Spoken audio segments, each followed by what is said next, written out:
Selamat datang dan jumpa lagi di teknologi layanan jaringan. Dan kali ini kita akan belajar bersama untuk TLG kelas 12, yaitu dengan KD memahami prinsip kerja subscriber internet telepon. Ya, kali ini kita akan belajar dan saya akan jelaskan mengenai prinsip kerja subscriber pada internet telepon.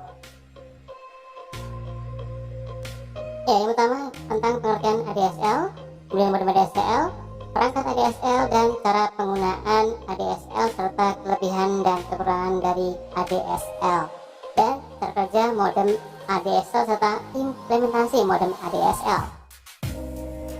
Oke, langsung saja kita menuju ke TKP. Kita akan jelaskan tentang apa itu ADSL dan lain sebagainya seperti tadi di awal ya. Yang pertama tentang pengertian dari ADSL, yaitu singkatan dari Asymmetric Digital Subscriber, merupakan salah satu dari beberapa jenis digital subscriber line atau DSL, di samping HDSL, VDSL, IDSL, VHDSL, dan SDSL. Iya, sementara itu ADSL atau DSL ya, digital subscriber line, adalah sebuah teknologi akses internet yang dapat memungkinkan kabel tembaga atau sering disebut dengan injection technology atau suntikan teknologi, yang dapat membantu kabel telepon biasa menghantarkan data dengan jumlah besar. Cara penggunaan ADSL, lihat modem ADSL ya, apa itu ya, pengertian dari modem ADSL ya. Modem ADSL adalah perangkat yang dipakai untuk menghubungkan komputer dengan router ke saluran telepon sehingga bisa mentransfer data ataupun mengakses internet. Hal yang terpenting ketika menggunakan ADSL itu adalah IP modem dan juga password atau sandinya ya kaliannya ya. Ya, hal terpenting ketika menggunakan ADSL yaitu adalah IP modem dan juga password atau kata sandi. Kenapa? Hal ini penting karena berkaitan dengan keamanan penggunaan layanan untuk konsumen yang diberikan pihak providernya.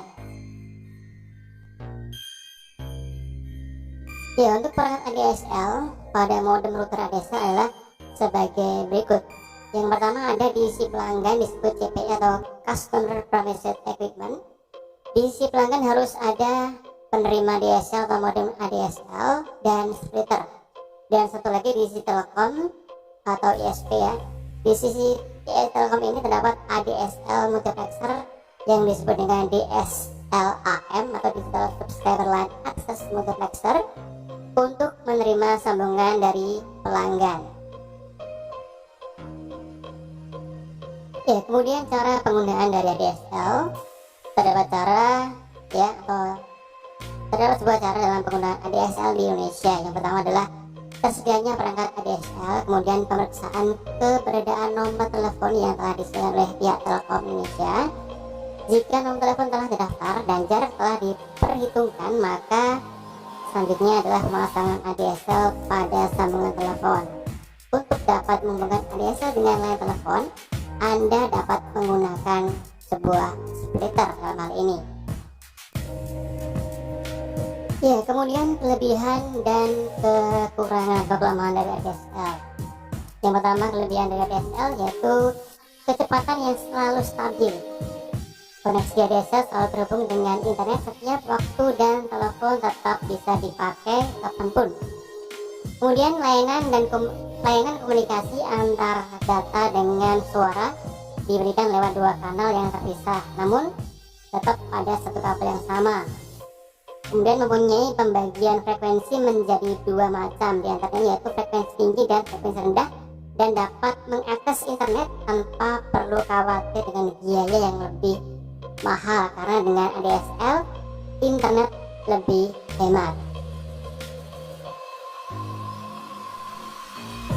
Kemudian kekurangan dari ADSL sendiri, yang pertama adalah kecepatan pengiriman data bisa dipengaruhi oleh jaraknya.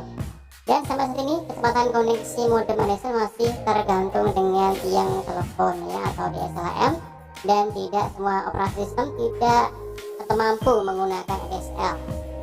Juga seiring dengan perkembangan zaman, pada saluran telepon kita sudah mulai menggunakan kabel fiber optik ya. Hal tersebut tidak sesuai dengan teknologi dari ADSL yang masih menggunakan kabel tembaga. Dan yang keempat yaitu adanya load coil yang dipakai untuk memberikan layanan sampai ke pelosok daerah. Membuat load coil akan menggeser frekuensi suara ke frekuensi yang biasa dipakai ADSL. Yang keempat adanya bridge lab yang merupakan sebuah kabel tidak berbeda pada jalur antara pengguna dengan CO.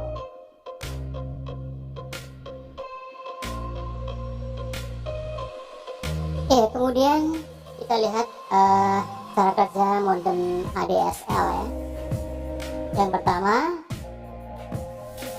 yaitu metodenya ya, ialah dengan membagi sinyal yang akan dikirim melalui kabel telepon dengan teknik DMT yang distandarisasikan oleh ANSI ya, dalam hal ini untuk dapat digunakan dalam ADSL. Nah, sementara itu layanan telepon standar akan membatasi frekuensi yang bisa dibawa oleh switch telepon atau peralatan lainnya. Dan sementara itu suara Malaysia dalam cakupannya biasa yang dapat dibawa oleh frekuensi antara 400 Hz sampai 3400 Hz. Dan dalam banyak kasus kabel yang menghandle frekuensi bisa berjuta-juta Hz ya. Dan perangkat modern ini akan mengirimkan sinyal digital daripada sinyal analog, dapat mengirimkan kapasitas kabel telepon sebisa mungkin yang mana akan digunakan oleh modem DSL. Baik, kemudian yang berikutnya itu implementasi modem ADSL. Ya, dengan layanan dari Speedy ya, kita lihat bahwa kita mungkin zaman dulu masih menggunakan Speedy. Jaringan akses telepon pelanggan ditingkatkan ke kemampuannya, dalam hal ini kecepatannya.